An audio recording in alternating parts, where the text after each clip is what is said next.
I'm dead. In this video, we are finding the best food in Bari in 24 hours so you don't have to waste a single meal. We'll see if the famous flatbread is worth the wait, eat sandwiches bigger than your head, and sip spritzes at sunset because your vacation is too short for bad food.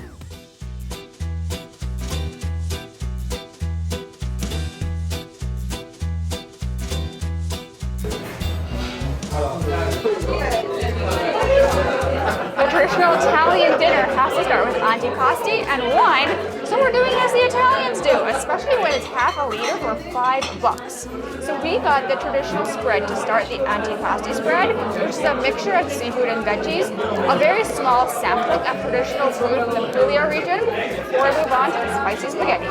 Oh, more! It keeps coming! Cheers! I'm dead.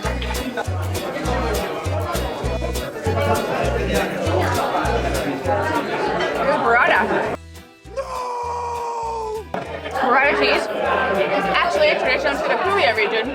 Even though it's famous all across Italy, this is kind of like the motherland. So stay tuned because we were going to go into a cute little farm where they make it. So apparently, Sorso Preferito is the creator of the famous Bari-ese, or the pasta of Bari, spaghetti alla assassina. How they cook it is really different than regular pasta. Normally pasta is boiled, we all know this, but this is kind of cooked like risotto. So it's cooked in the pan with just enough water to absorb it, and it gets really crispy, and the burning is intentional as opposed to boiling with all the water. And then they put it in a really spicy red sauce with pepperoncini. That's where the name assassin comes from. So I'm a little nervous because I'm spice sensitive, but I guess we're going in.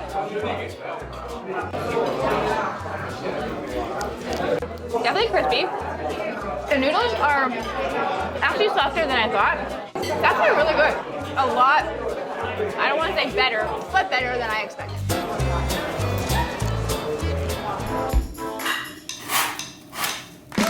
Bari is a port city on the Adriatic Sea, and it is the capital of the Puglia region.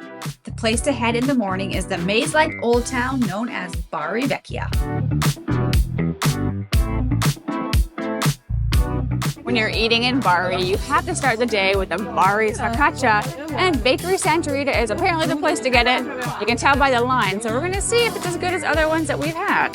When you arrive, you can't go right inside because there is a focaccia bouncer. We're not making this up. Take a number from him, wait in line, and he will call you when you're up.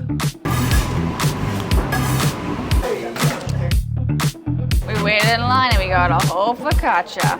Now we gotta find somewhere to eat because it's crazy in there. If you watch our Puglia road trip video, which will link below, we had some Bari focaccia in Casa Massima. They make it in a heavy bottom pan, so you get a really crispy bottom. They put lots of olive oil in the dough, on top, on the bottom, because there's a lot of olive oil in Puglia.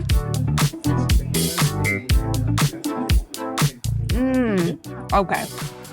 It's like pizza meets Olive Garden breadsticks. It is so American. It was worth the wait. It's so good.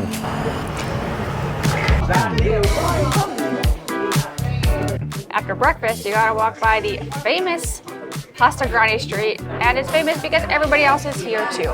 Let's keep going. You know what afternoon exploring calls for? Some lunch.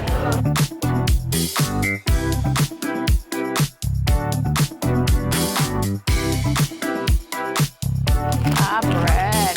Oh, after exploring Bari and you want to feel a little Italian, head to Voglia Pane vino, which literally means bread and wine. What could be better for lunch? We got a little sandwich, a little tagliari, which is essentially like our American charcuterie board, little cheese, little meat, little amazing Puglia rosé, if you remember it from our road trip video. Or truffle. Chow chow. No, chin chin, not chow chow. I don't think it slices.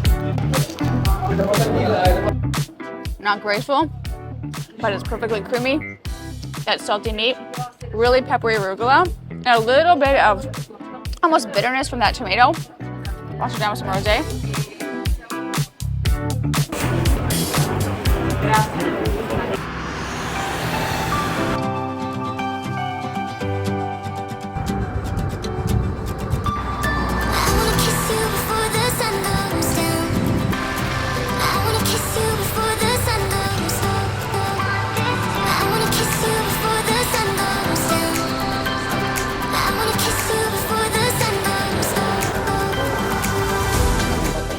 It's not one day in Italy without a little aperitivo, and the perfect spot to watch these gorgeous sunset is La Ciclatera under the sea. Little limoncello spritz. Caleb has a Negroni. Oh yeah.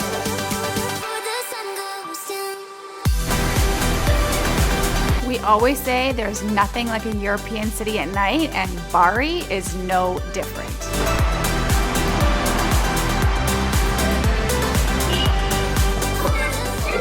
La Casa del Gusto is super busy, it's a super vibe, it's got kind of cafeteria style feeling, but it feels so Italian. It's loud, it's boisterous, we're the only people speaking English here. But the thing to get is that panzerotti. If you watched our road trip video, we fell in love with these little deep fried calzone-esque things, and we had to get them for dinner. So this one is the traditional tomato, basil, mozzarella. I should probably wait for this to cool, but they're rushing us out of here, so let's burn my face. You can tell, it's great. It's like pizza in a deep fried, crispy little crust thing. The waitress recommended this meat one, so we're gonna try it. Little history of panzerotti. They're actually a poor man's dish, so back in the day, wives made them for their husband with leftover bread. They wrapped them up with little extra leftovers to avoid waste. And these little deep fried delights, similar to calzones, were created like stew with fried bread. And we're trying a sweet one. Ricotta, lemon, powdered sugar, classic, oh yeah. So simple, creamy, with a little tang of the lemon.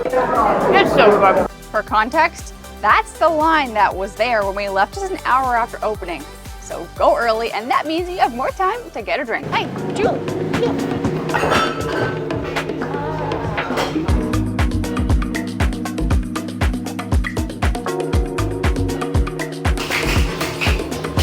It may not be Italian, but we found a cool tiki bar that you have to check out to end your day in Bari with very creative drinks and a cool, vibey atmosphere. To keep planning your trip to Puglia, make sure you check out our next video. It wouldn't be us without a night. Again, your trip. Let's try that again. Unique little spice. One more. Okay. Unique little festive to end your night. Serve it up.